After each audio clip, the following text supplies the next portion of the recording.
Un sujet principal au menu des discussions au cours du sommet extraordinaire de la communauté économique des États de l'Afrique centrale, la recherche de solutions de paix au Tchad.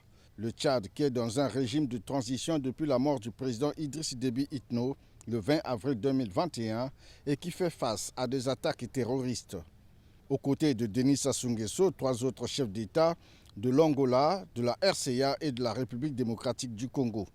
Les autres pays ont été représentés soit par des premiers ministres, soit des envoyés spéciaux des chefs d'État.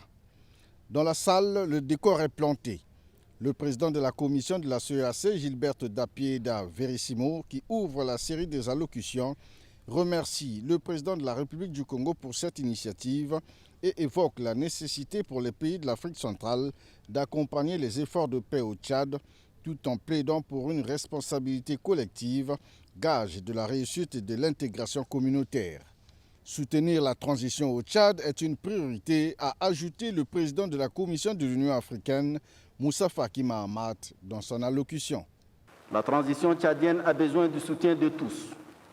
Elle réussira d'abord et avant tout avec la pensée, l'intelligence et la créativité des élites politiques et militaires tchadiennes. Les apports extérieurs, quelle que soit leur ampleur et leur amplitude, resteront un simple complément dont l'efficacité demeurera tributaire de ce que les Tchadiens eux-mêmes veulent bien faire de leur transition et de leur propre destin national.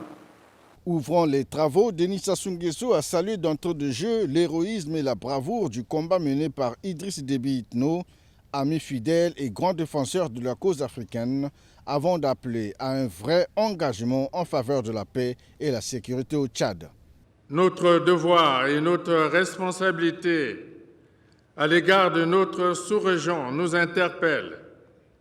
Une fois encore aujourd'hui, il nous invite à un engagement encore plus fort au service d'une transition apaisée au Tchad, dans la phase délicate que traverse ce pays frère.